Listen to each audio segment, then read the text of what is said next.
a vida da mulher é sempre marcada por tantas regras que nos dizem, né? Então, desde a regra de comportamento, quando você tem 5, 8 anos, o que fica bem, o que não fica bem, o que a menina, como se senta e tal, isso vai a vida inteira até quando te cobram netos e você não sabe nem se sua nora tem um DIU ou não tem. Então, assim, é uma loucura como tudo tem um roteiro pra gente, né? Mas poucas coisas eu vi um roteiro tão opressor quanto a gravidez, o parto, a amamentação, a maternidade, né? Acho que sobretudo nesses primeiros anos.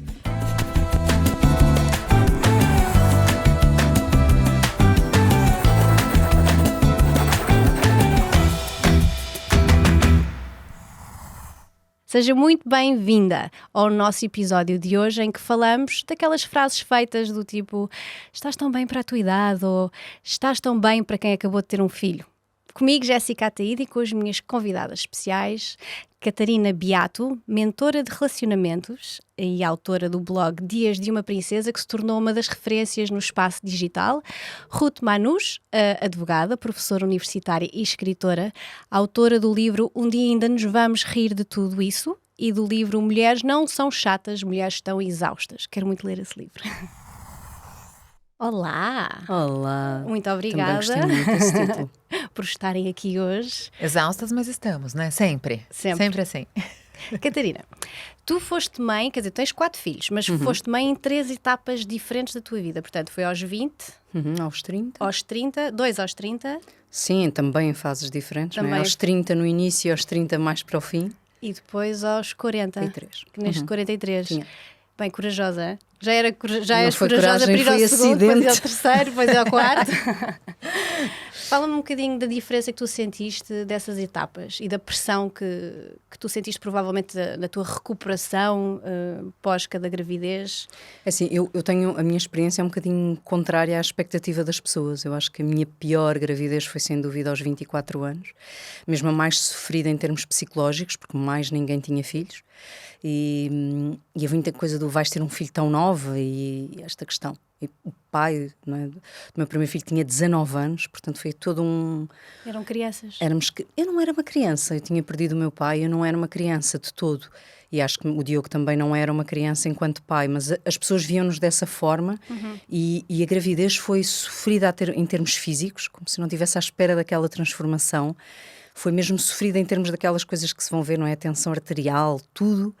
E foi muito sofrida em termos psicológicos. Eu quando lembro-me de que, depois de ver aquele recém-nascido em cima de mim e pensar como é que eu vou viver com este ser dependente, ou do querer ir sair e não poder, e foi muito mais sofrida. Depois, o Afonso nasce quando eu tinha 33 anos e foi um filho muito pedido pelo mais velho, que não queria ser filho único. Eu era filha única, portanto tudo aquilo foi uma inovação. E eu costumo dizer que foi um grande empoderamento enquanto mulher. Eu estava sozinha, tive o meu filho sozinha, pari sozinha, aquilo foi tudo ali muito, sabes, muito empoderador, mas para um lado que eu agora não sei se foi propriamente bom. Foi a sensação de tu és capaz de tudo sozinha. Exausta, porém sempre alerta. Essa foi a gravidez mais, sabes, em termos das pessoas, foi a gravidez mais neutra. Tens 33 anos, é a idade expectável para que tenhas filhos. Embora eu tivesse o preconceito, aí tinha a ver com a paternidade, não era o meu segundo filho, o segundo pai, as pessoas olhavam assim um bocadinho torto. Porque já não fica bem ter filhos de pais diferentes, não é? Não fica nada bem. E eu percebi, quando casei com o Pedro e supus a hipótese de ter um terceiro filho de um terceiro pai, que o preconceito era também meu. Eu tinha esse preconceito. Era teu, também tinhas? Tinha. Engraçada a pressão, não é? Sim. Ou seja, aquilo estava cá dentro. Eu ouvia um lado meu que dizia: Catarina, não vais ter um terceiro filho e um terceiro pai. As pessoas não fazia sentido nenhum. Porque tinha casado, estava feliz porque não ter um outro filho. E aí tenho uma experiência completamente diferente, que, ok, já tive que fazer alguns exames porque tinha mais de 35, tinha 39, mas é como é que era ter um filho casada. E foi desafiante, porém muito bom. E a minha melhor gravidez foi quando fiquei grávida aos 43 anos, completamente fora de planeamento, não estava de todo nos nossos planos. Foi engraçado, para mim foi a pressão do início, porque tanto me disseram que já tens esta idade, provavelmente não avança, as coisas não vão avançar. E eu tinha muito medo até de contar a algumas amigas que A infertilidade passou a ser um tema, não é? As pessoas passam a ter... Nós conhecemos amigas que não tiveram, porque não conseguiram. E então acho que foi assim uma gravidez que eu no início quase que tinha medo de contar ao mundo. Mas Sentias em termos culpa, de alguma forma? Sentia muita culpa. Porque é que eu consegui isto sem estar planeado e há tanta gente que quer e não consegue. Mas em termos de gravidez e de pós-parto foi a minha melhor gravidez.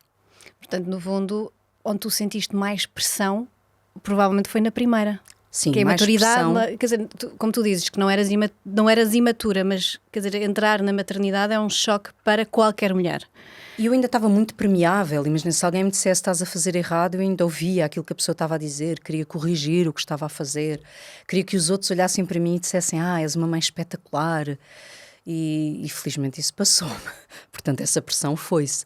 Mas havia muito mais pressão. E sentiste dificuldade na recuperação pós-parto? Senti. Das 4, não é? Porque temos 4 gravidezes. Obviamente, eu sei que com 43 anos, com certeza que deve ter sido um bocadinho mais desafiante, porque o corpo não acompanha, não é? A resposta não é tão rápida de... Olha que eu não senti isso, sabes? E por isso eu digo muito isto às mulheres que às vezes estão aos 40 e dizem é tarde. Honestamente não. Primeiro porque eu aos 24 não tinha qualquer tipo de exercício físico e agora treinei até ao último dia da gravidez, muito crossfit, e treinei até ao fim da gravidez e senti uma resposta. Eu tenho em todas as minhas gravidezes aquilo que eu chamo um pós-parto tardio, que é eu vivo completamente nas hormonas, espetacular ali até aos 8, 9 meses, e quando começa a introdução alimentar, hoje com o que já tenho lido, provavelmente porque como diminuo a questão do leite materno, as hormonas baixam muito, e eu fico de rastos. Eu ali, entre as crianças terem 1 ano e 2 anos, eu fico mesmo de rastos. Tudo aquilo que tu descreves, muitas mulheres descrevem associado àquele pós-parto imediato, privação de sono, ali aquele baby blues, não é? A pessoa sentir-se muito mais triste. Eu faço entre 1 ano e os 2 anos. E aos 2 anos das crianças ressuscito e estou pronta para o que vier. Em todas as idades, portanto não notei. A Ruth, tens o livro As Mulheres Não Estão Cansadas? Não são chatas. Não são chatas, estão exaustas. Agora que foste mãe, não é? 9 meses podes escrever um livro novo. Nossa Senhora, é o que a gente falou, as mulheres não são chatas, elas estão mortas, né, no caso. Tu que és uma observadora social, não é? Depois de teres sido mãe, como é que tu viveste tanto a gravidez como o pós-parto? Sentes que a visão mudou muito? Daquilo que escrevias e agora daquilo que estás a viver? Eu acho que eu sempre vivi muito cercada de mulheres e mulheres mães, né? Vivi as maternidades da minha irmã muito de perto. A primeira noite da minha irmã com a minha sobrinha mais velha em casa, aquela noite de terror, né? Que você volta da maternidade, você não sabe fazer nada. Então, assim, eu já tinha uma noção, né? Eu não caí de paraquedas na maternidade, mas é claro que é outra vivência completamente diferente. Mas eu acho que o que eu observei, principalmente observo, desde que eu engravidei até, né, o Joaquim tá com 9 meses, e eu me senti acolhida pela fala da Catarina de que com 9 meses às vezes você tá pior do que no começo, porque eu acho que são tantas regras, eu acho que não tem nem...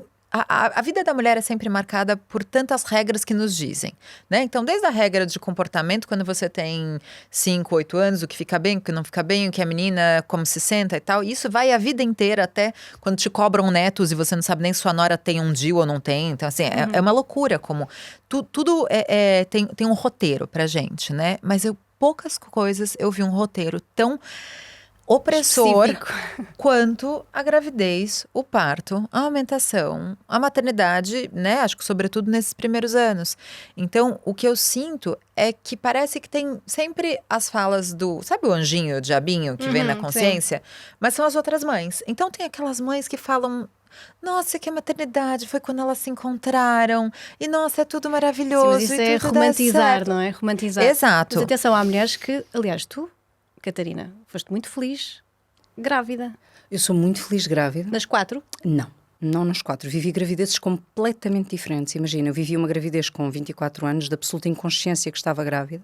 Mas sentiste bem? Estavas feliz? Não estava feliz, não é? Não era o meu corpo, só que eu conseguia abstrair-me que estava grávida. Aquilo era um bocado estranho, imagina. Eu tinha 24 anos, quer dizer, eu acho que a maioria das vezes... Eu tenho uma imagem muito engraçada. Eu, na altura, trabalhava imenso em campos de férias. O meu marido está a ouvir isto, está a gozar com o Anne, na Bandcamp, que é, eu adorava os meus campos de férias. E lembro-me de estar a arrumar, em setembro, gravidíssima, a pôr os discos e as coisas, as caixas, em cima da barriga, de forma totalmente irresponsável, e de alguém me dizer: Catarina, a barriga.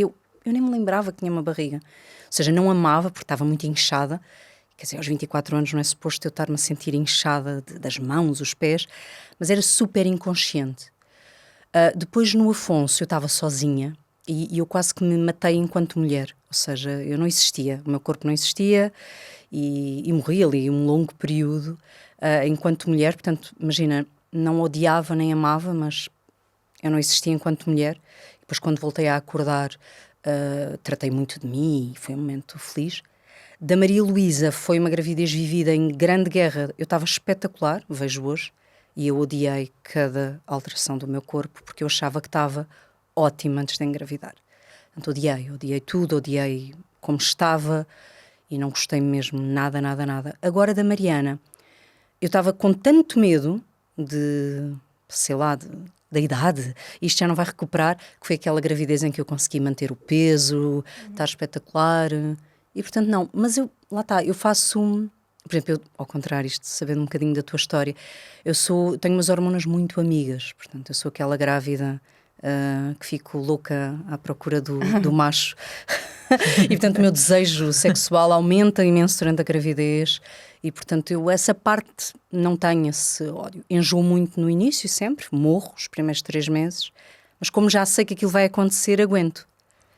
Ruth, e tu? Não estou a perguntar sobre o fator sexual da tua gravidez, a Catarina que puxou isso, não lembrei, porque é uma queixa usual. Não, eu tive uma gravidez fora de série.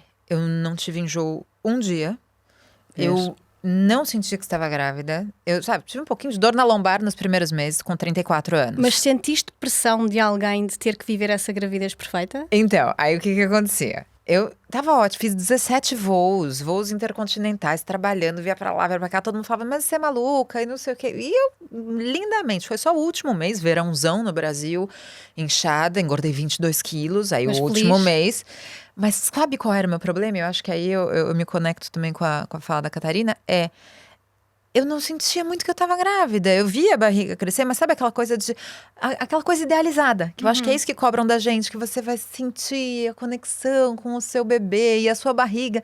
E eu olhava para aquilo, e eu acho que eu vinha também do luto do meu pai, muito recente. É engraçado, nós isso fizemos o mesmo na primeira gravidez. E com muito medo de acreditar em qualquer coisa. E com muito medo de perder aquele bebê a qualquer momento. As duas perdemos os pais antes da nossa primeira gravidez. Com 10 anos de diferença, mas sim. Não é? Viveram as duas um momento de perda e no meio disso tudo, enquanto isso está a acontecer, enquanto estão a viver isso, está um bebê a crescer, não é?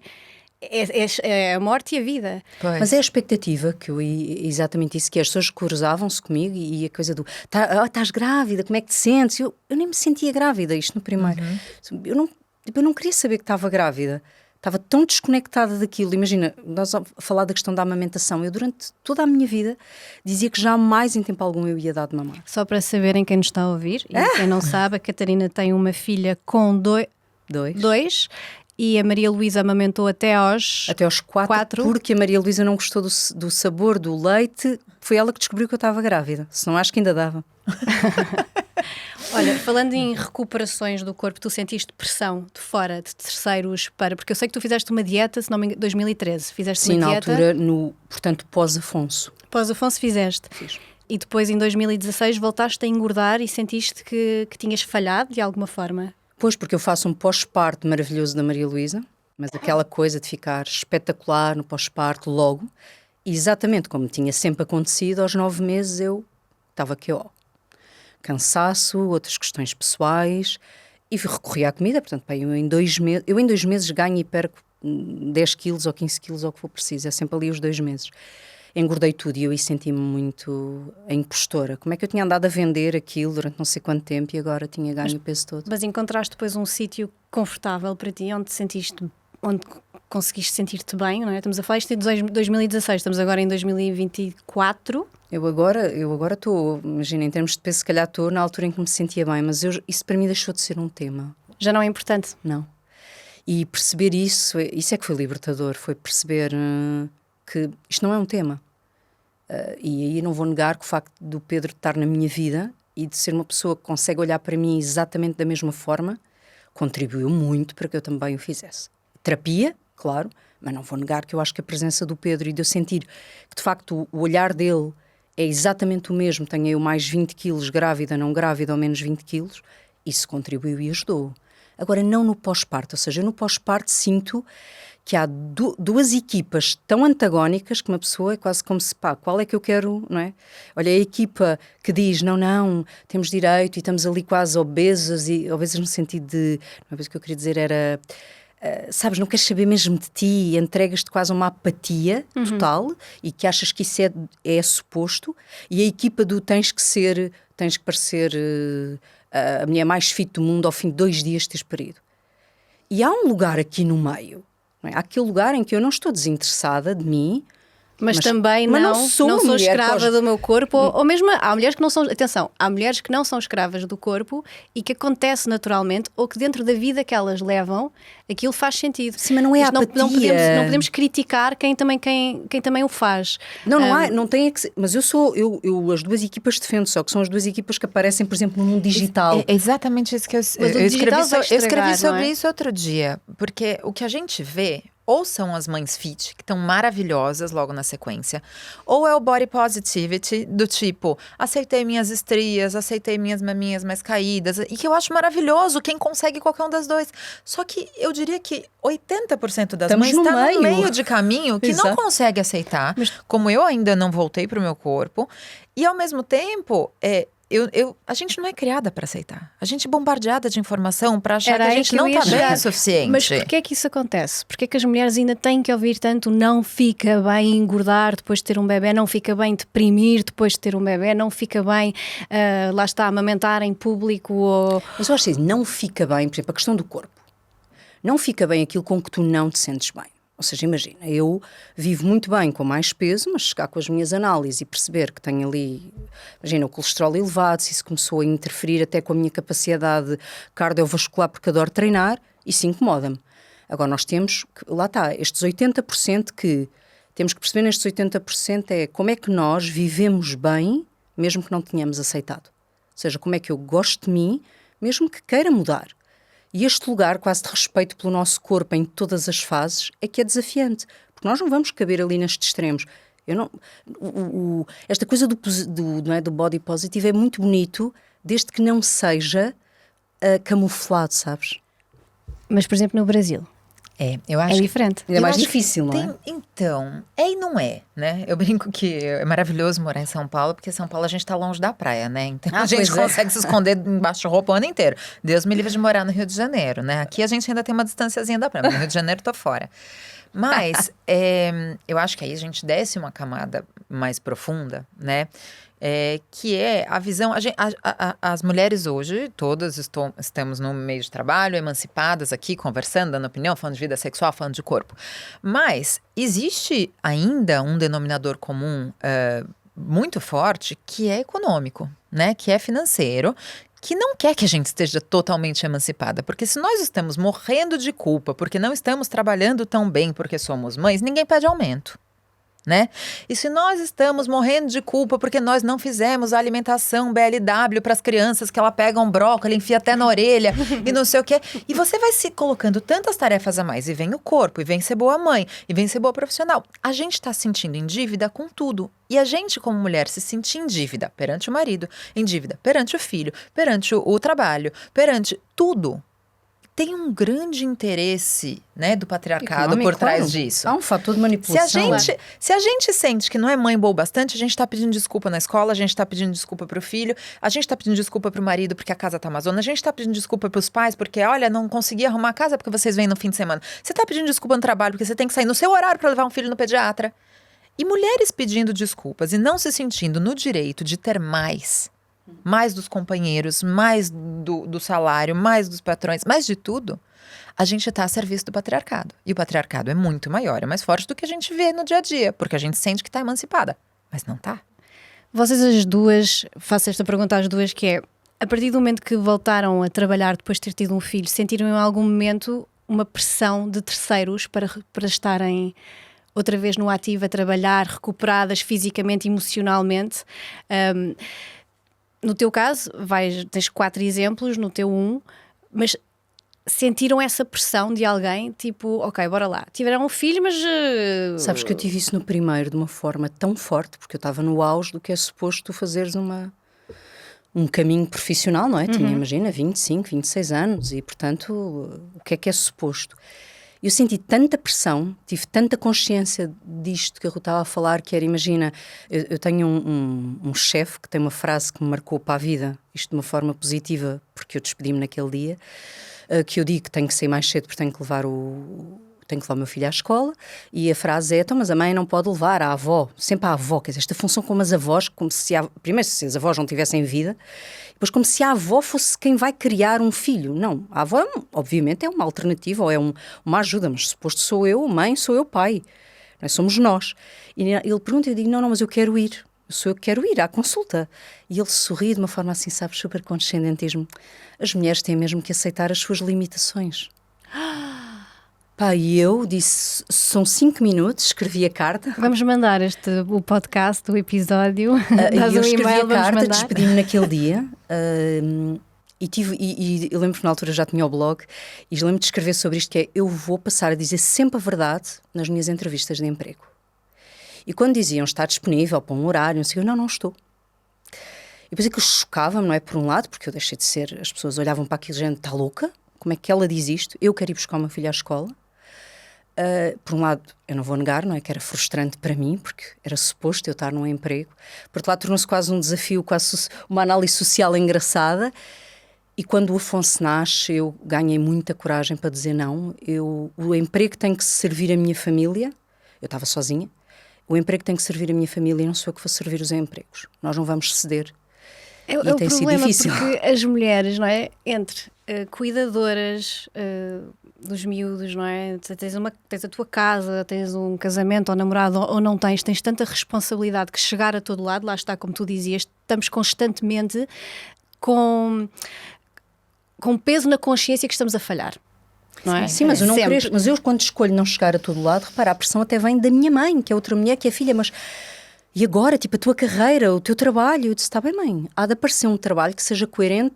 Mas é uma geração diferente também. Eu sei lá, eu acho que lá está, são os tais 80% entre. Eu não critico uma mulher que queira voltar à sua vida profissional a 100% e que recorra a um cuidador, pode ser o pai ou não é? Para criar os filhos. Nem critico a mulher que diz, a partir de hoje eu sou mãe. Não no sentido da mãe a tempo inteiro, somos todas, mesmo as que trabalhamos, mas mãe a tempo inteiro em casa. Eu vou ficar em casa.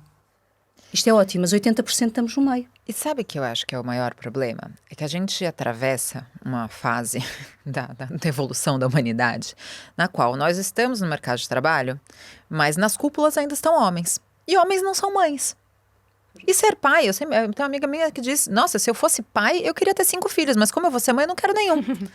Então, mas existem bons pais, existem pais que são... maravilhosos. Por isso que eu tive filho. Mas imagina, hoje em dia também existe o papel dos pais, muitos de homens que ficam em casa, para as mulheres poderem seguir a vida profissional. E atenção, e têm os mesmos problemas. O Pedro tirou a licença de parentalidade da Maria Luísa.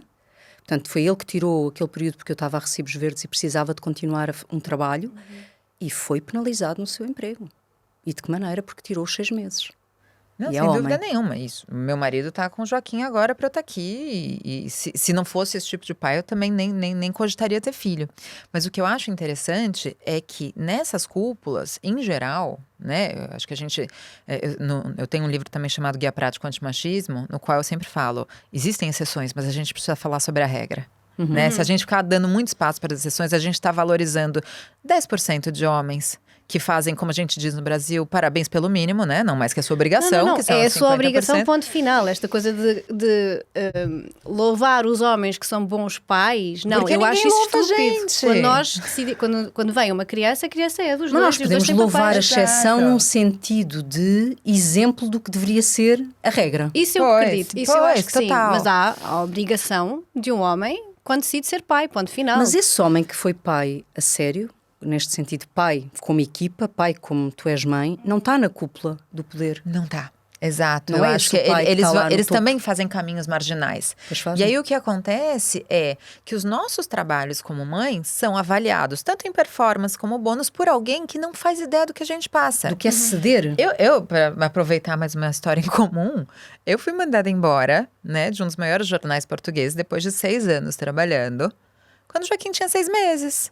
E recebi uma ligação de um pai de 3 filhos, que me liga e fala, então, como é que tá a maternidade, como é que tá o bebê? Tudo bem, tudo bem. Ninguém cogitou, quando eu dei à luz, perguntar se eu queria parar. Eu mandei todos os meus textos semanalmente, com 40 semanas de gravidez, com um bebê de 15 dias, com um bebê de 30 dias. Mandei todos, e quando eu tenho um bebê de 6 meses, eles falam, olha, a gente tá a rever o quadro de colunistas, isso já não faz sentido. E eu perguntei, eu falei, não passou pela cabeça de nenhum dos homens da cúpula desse jornal que talvez não fosse uma grande ideia mandar embora a única colunista que fala sobre gênero assim que ela se torna mãe?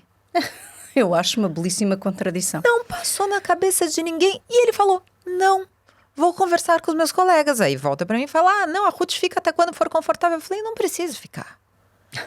Eu preciso que vocês pensem sobre isso. Eu preciso que vocês coloquem mães na cúpula. Eu preciso que esses temas façam parte, porque eu tô indo embora.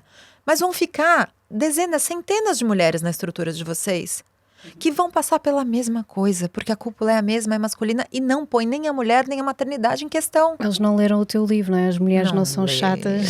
Sempre mandaram mulheres para representar o jornal no lançamento. Tu, quando publicaste o teu livro, As Mulheres Não São Chatas, Estão Exaustas, sentes que meteste o dedo na ferida? Tiveste um feedback muito... como é que eu digo? Foste criticada? Sempre, né? Isso é quase um desporto. Mas eu sempre falo assim, enquanto tá tendo crítica é porque tá no caminho certo. Enquanto tiver todo mundo elogiando é porque a gente não gera incômodo. Mas eu acho que tanto nos meus 2 livros falam sobre esse assunto, Mulheres Não São Chatas, Mulheres Estão Exaustas, quanto o Guia Prático Antimachismo, é muito interessante porque eu tenho a sensação de que muito do que tá ali é óbvio.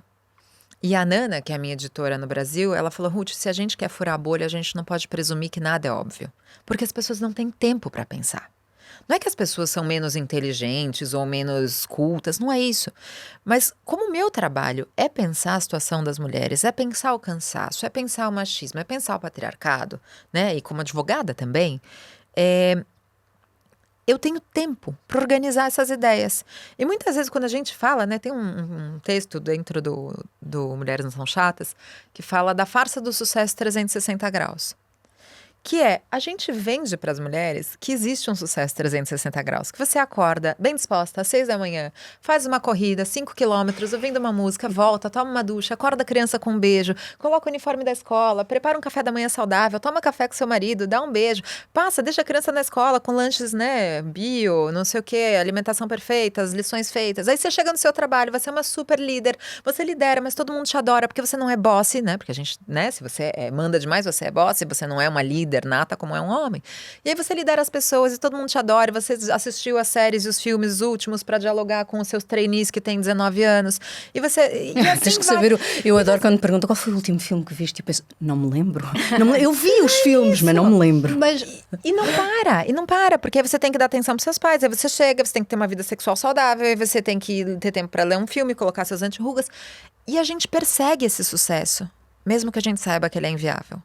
Mas é engraçado que eu e o Pedro temos uma regra e felizmente não é que uma pessoa casa muito tarde, costuma as coisas, eu acho que as coisas já funcionam tiveste muito melhor. outras experiências. Exato, e tens um bocadinho de visão que eu e o Pedro temos olha, lá está a consciência que isso não existe, então nós temos quase é uma equipa que é, ao momento em que o Pedro precisa de ser, lá está, como não há 360, ele precisa dos seus 180 de trabalho, então eu asseguro o resto, mas não inclui alimentação biológica, está bem, só de vez em quando. Os meus filhos comem muito doces, caro, né? E fast food de vez em quando. Portanto, eu asseguro a casa e ele está a trabalhar, porque está numa fase muito boa.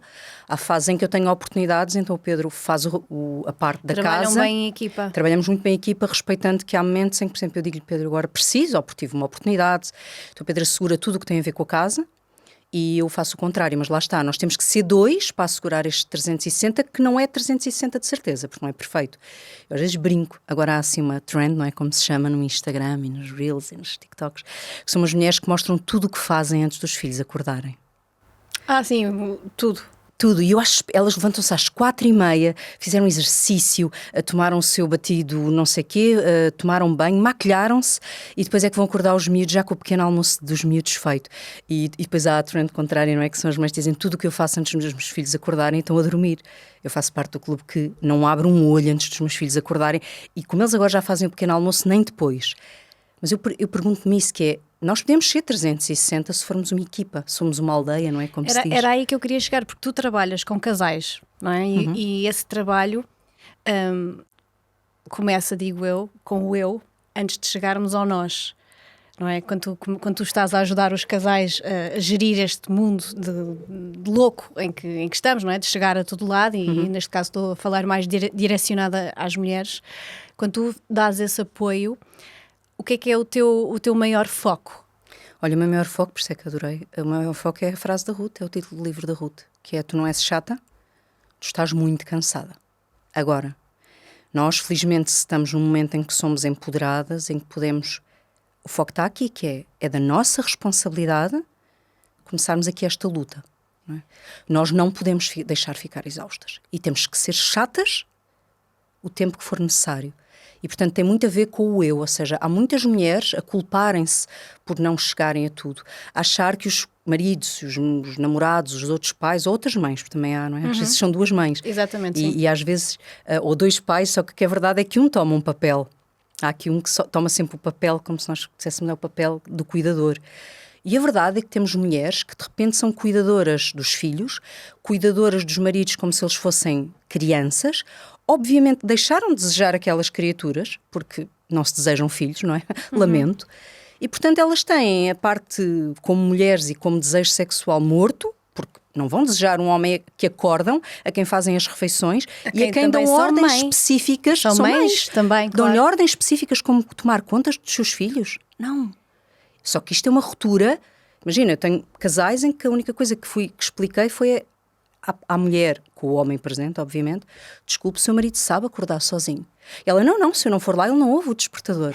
Ouve o despertador, ouve. E tu apanhas muitas mulheres que lutam com problemas do peso, mas, como é que eu digo isto? Que são vítimas também, não é? Desta coisa da imagem perfeita, do corpo perfeito, e acabam por procurar a tua ajuda porque isso afeta o relacionamento. Mas estás o mais giro aí, vamos pôr aí eu vou dizer, tentando usar aqui algumas palavras da Ruth, eu acho que o patriarcado em termos capitalistas precisa que as mulheres não gostem do seu corpo. A maioria dos homens, enquanto seres vivos, se gostam muito mais do nosso corpo do que nós gostamos. Ou seja, tens muitos homens que adoram a mulher que têm em casa, seja ela com que forma tiver, e a mulher não gosta dela porque está completamente bombardeada por uma imagem perfeita. E tu perguntas muitas vezes àquele companheiro o que é que sente, e ele deseja profundamente aquela mulher com o peito da idade, do tamanho, ou na firmeza que estiver, a barriga na firmeza que estiver, o rabo no tamanho que estiver. E elas estão bombardeadas acreditando que ele só vai gostar de uma mulher que é... Lá está, o que é perfeito, a mãe não que é? acorda cedo e que está maquilhada às 7 da manhã, que sai para trabalhar, aquela descrição toda. Olha, eu sei que isto é um bocado, mas eu digo muitas vezes, dá oportunidade àquele homem de ser o teu homem, o teu companheiro, e não outro filho. Larga isso que te ensinaram. Comunicação, não é? Comunicar. E largar muitos padrões, muitas mães que perguntam à filha se já serviu o seu marido. Eu acho que... Pois, muitas. Eu acho que as redes sociais depois têm isto, não é? Porque problemas entre casais e sobre as mulheres se compararem com outras e sentirem realmente essa pressão sempre existiu de uma forma ou de outra. Agora, a verdade é que as redes sociais vêm-nos abrir as portas para ver a casa de outras pessoas, independentemente de se é verdade ou não. Se é verdade ou não. Se é com uma equipa a fazer essa produção, a mostrar o que é a casa perfeita, o corpo perfeito, as pestanas perfeitas, e as mulheres de repente são bombardeadas constantemente com tudo o que envolve tu estás melhor. Olha, sejam cabelos, extensões, pestanas, dietas, comprimidos para emagrecer. Mas eu não sei se a Ruth concorda, mas as redes sociais trouxeram um regresso muito feio de algum machismo. E sabe o que eu acho interessante? Mas também, desculpa, imagina. não te quero de todo travar esse pensamento, mas também voltou a trazer estes temas para se poder falar sobre elas. Mas é exatamente E chegar a mais isso. pessoas. E eu acho que sempre gosto nos eventos que eu tô fazer esse convite para as mulheres, que é: faz uma triagem no seu Instagram, faz uma triagem nas redes, no seu TikTok, sei lá quantos anos você tem, o que você usa, mas eu, quando me separei, eu percebi que todas as mulheres que estavam grávidas ou tinham bebês me doíam em lugares muito grandes, porque eu sabia que eu ia ter um novo companheiro, eu não sabia se eu ia ter tempo de ter filho. Então, eu simplesmente deixei de seguir. E eu lembro que me senti muito mal, muito derrotada por fazer isso, mas eu falei: eu estou consumindo coisas que me doem. Por quê? Se esse é para ser um espaço de lazer, ou de comunicação, ou de informação. Então eu dei unfollow em amigas, em influenciadoras e tal, e que não era nada com elas, a vida delas estava ótima, mas aquilo doía em mim, né? Então assim, eu acho que, por exemplo, no Dia dos Pais. O Dia dos Pais é um dia que eu não entro no Instagram, porque dói para mim, né? E aí, tem outras coisas de consumo também. Protegeres, não é? Pra gente se Tens que proteger, fazer tens que exato. pôr os teus boundaries. Então, sei lá, alguém que tá tentando engravidar, tá num processo difícil de tentar engravidar, será que você vai ficar seguindo um monte de amiga que tá grávida e tem bebê? Isso te causa mais ansiedade? Isso te causa coisas boas ou coisas ruins? Outras coisas, as influencers do consumo. Eu seguia uma influencer brasileira, que é uma pessoa ótima, divertida, já tive com ela e tal. Mas que ela posta tantos artigos de luxo e coisas que eu passei a desejar coisas que eu nunca desejei. Aquilo nunca fui eu. E eu comecei a pesquisar bolsas que custavam sei lá quantos mil euros. E eu falei, isso não me faz bem, não é sobre ela. Eu não tenho nada contra ela, mas esse conteúdo pra mim não serve. Não tá servindo, não é construtivo. Então, acho que tem os dois Portanto, lados. sugere Cabe as mulheres fazerem uma Cabe a gente triagem olhar para isso. Mas Ninguém acho que vai a fazer por você. identificação, não é? E aprendizagem, porque a verdade é que isto está feito, não é? A bolha, não é? A bolha digital está feita, o algoritmo vai-te sugerir aquilo que tu já consomes. E há um momento em que tu estás numa bolha. Ou seja, eu às vezes tenho que fazer o esforço de não deixar de seguir algumas pessoas que pensam de uma forma diferente da minha, principalmente em termos, se calhar, políticos ou... Porque eu preciso de continuar a perceber como é que aquelas pessoas pensam, até para formar a minha opinião, até para entender, lá está, quais são os meus limites, o que é que eu gostava de saber mais para poder argumentar com estas pessoas. É verdade. Agora, se tu, por exemplo, segues as influenciadoras fitness apenas, há um momento em que tu chegas a acreditar que só há aquele tipo de corpo. Então, deixa de seguir umas quantas, mantém uma ou duas. Mas, Catarina, também te podem mostrar que é possível. Exatamente, mas tu mantens uma ou duas porque te estimulam, porque te dão uma referência, porque te dão motivação, mas junto a outros corpos, e corpos pode servir a uma metáfora para tudo, junto a outras ideias políticas, junto a outras maneiras de pensar, porque se a tua bolha se restringe de tal maneira, tu acho que chegas a acreditar, imagina, se eu deixar a minha bolha, não é a minha bolha de Instagram, de tudo é um mundo em que toda a gente é de esquerda, e toda a gente é inclusiva e toda a gente acredita no mesmo que eu. Lamento, infelizmente não é. Por isso é que eu depois vejo o resultado das eleições e fico chocada, não é? No meu mundo ninguém pensa diferente de mim. Eu tenho que abrir às vezes, tenho que ler coisas que não gosto. E isto serve ao contrário, que é, só segues fitness, só queres ver mulheres magras, está tudo bem, mas junta outros corpos, junta outras formas, que é para o teu cérebro crescer, tornar-se mais elástico. Vocês, somos todas, aliás, somos as três mães, e temos crianças, tu mais, e um deles já é adulto, mas sendo mães e tanto tão bem informadas, vocês não sentem essa responsabilidade de ter que educar os vossos filhos a estarem conscientes, informados, para saberem gerir estas situações, todas estas frustrações, saberem se impor, saberem ter respeito por eles próprios e não deixar que este machismo ou que estas inseguranças que existem, que nos são impostas de ter o corpo perfeito, a vida perfeita, tome conta de nós. Quando eu soube que o Joaquim era rapaz, eu chorei 2 dias. E não porque eu queria uma rapariga, eu chorei porque eu falava pro meu marido, eu vou ter que remar contra a maré todo dia.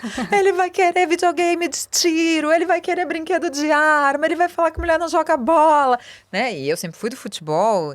E é muito louco, né? Eu sempre brinco que eu virei mãe do homem que eu sempre critiquei, do homem branco careca, né? Eu virei mãe do homem branco careca. E ele é bruto. E ele puxa cabelo, né? E ele é bruto, divertido, ele é engraçado, mas ele... elas também puxam cabelos, atenção. As minhas sobrinhas eram tão delicadas.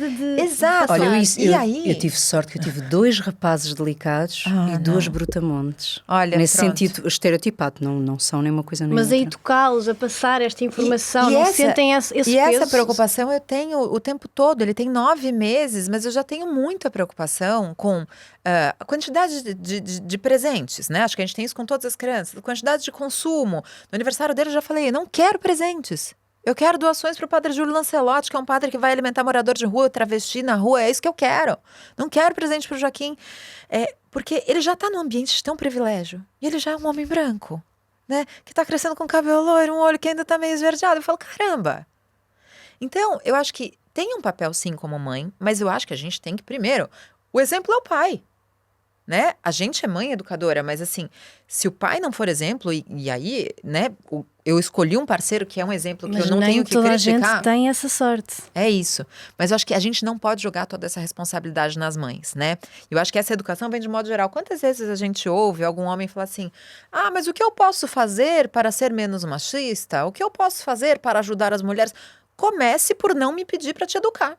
Exato. Comece por se educar sozinho. Bem, eu tenho a sorte, como já sou mãe há 21 anos, né? Já fez 21 anos, tenho aquele momento bom de olhar e pensar, caramba, valeu a pena. E vale a pena tudo o que vais fazendo, dizendo. E tenho um orgulho gigante em tudo aquilo que houve coragem para sair da caixa, para ser diferente, para os ideais, para ser disruptivo, e portanto olho para isso com muito orgulho e olho, eu chorei foi quando soube que ia ter meninas e muito por medo, não queria nem uma coisa nem outra, mas de medo, como é que é isto? Agora, eu sinto muito essa responsabilidade e também de ser uma parceria com o Pedro, uma vez que estamos os dois e de conversarmos sobre as coisas. Por exemplo, eu lembro do momento em que o Pedro, por proteção, como é óbvio, dizia à Maria Luísa, qualquer coisa como, tipo, cuidado com as cuecas, sabem quando a pessoa está... Eu disse, Pedro, por favor, nunca repitas isso. Ele disse, tens razão. Ele não fez aquilo nessa intenção, mas estava a repetir uma frase que eu sei que ia intimidar a Maria Luísa para a liberdade física dela.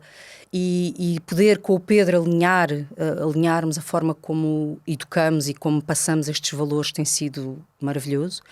E eu acredito, aquilo que tenho desistido ao longo da vida é de educar o mundo. Ou seja, eu era muito ativa em termos até do digital, sabes?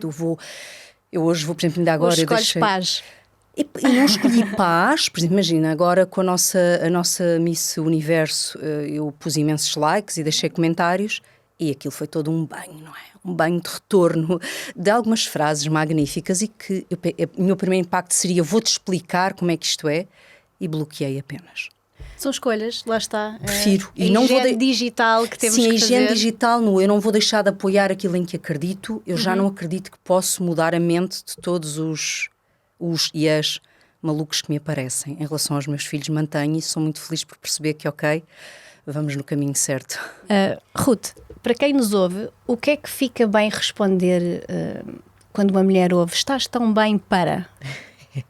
Eu sempre acho que funciona muito bem a gente devolver a pergunta para a pessoa. Quando a gente recebe comentários ou perguntas invasivas, né, a gente devolve a pergunta. Algumas vezes você consegue devolver a própria pergunta, mas às vezes você fala assim, mas por que você está me dizendo isso?